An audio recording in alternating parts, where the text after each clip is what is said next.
Hello everyone, I'm Azania Imtiaz Patel and I'm currently a Rhodes Scholar in Residence at the University of Oxford. But what I'm here to talk about today actually is a matter much closer home. As you may have seen over social media and in fact even in the wider press, we have heard some extremely distressing news coming in from NMIMS University, my undergraduate university, which is a private college based in Mumbai. The summary of the situation is such that since the 2nd of January 2021, NMIMS has been conducting online examinations to ensure that no malpractice occurs during these examinations, that is to say, that no cheating occurs during these. They have relied on the services of a corporation called Metal to provide online proctoring.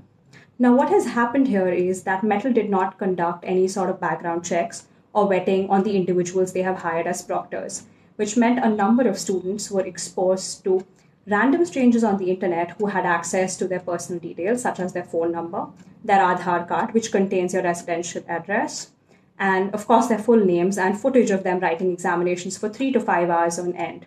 Following this, a number of students, mostly women, have received explicit text messages on their private numbers, have received WhatsApps, have received propositions on their social media, and in fact, some students have actually received images of themselves writing these examinations in a matter that is extremely disturbing. Now, what is more traumatic about this is the fact that despite knowing that this was occurring, till the date of shooting this video, which is the 9th of January 2021, NMIMS had not cancelled or taken back their technological partnership with Metal. To this day, today, exams were being conducted at NMIMS using the services of Metal. This morning itself, we've had a number of more of these harassment cases, despite this having already been covered in major newspapers in the country. What is happening here, of course, is extremely disturbing. But what is also the fact is that this is part of a much bigger problem. The problem being that Indian educational institutions have no respect for students' bodily autonomy, have no respect for students as individuals having their own private space. Now, just to give you an example of this, Indian institutes have not had this sort of sense of respect even before the pandemic and have definitely not developed it over this period. Your first memory of schooling may be asking a teacher if you may go to the washroom.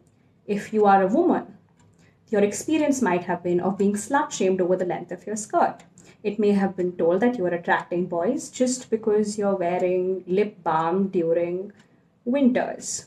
This sort of invasion of our private space has been normalized through the Indian education system and how it functions. And this has only been taken far when we moved online, with most schools using Zoom or Teams or Google Meets as platform to conduct classes. Over the year, we've heard complaints by students from schools, universities, and colleges that they were not allowed to switch off their cameras, irrespective of what their personal circumstances might have been. Whether they were sick, whether they didn't have a private learning space, whether they simply did not want to share what their living conditions look like with the rest of their classmates, what the quality of their bandwidth had been. We have allowed our institutions to invade into our private spaces through this process of moving online and using vague excuses such as this is important for discipline, this is important for maintaining how a normal academic process goes. What we firstly need to acknowledge is the fact that this is not a normal academic year. The students are living through a globally traumatic event. They are living through personal tragedies. They're living through a pandemic. In this, to pretend that everything is normal is a disservice to these students. And to then put them through these additional traumas is just a lack of human compassion on the part of our educational institutions. Even without the harassment, the online proctoring system that has been employed by most of the universities around us that have conducted online exams is a pure invasion of people's privacy. Being asked to give a 360-degree view of your working environment to a stranger on the internet is not okay, and it should not be considered so either. For our colleges to allow anyone to access these spaces without checking who they are is them doing us a disservice. And then for them not taking action, for them not acknowledging the fact that they have put us in this vulnerable position is even worse. So at this point of time, when we have gathered enough traction to question this and to demand some sort of, at the very least, acknowledgement, and of course holding these individuals accountable, we also need to make sure that this sort of a situation or something similar to it does not happen again. At this point of time, I would just say that students need to have solidarity with each other.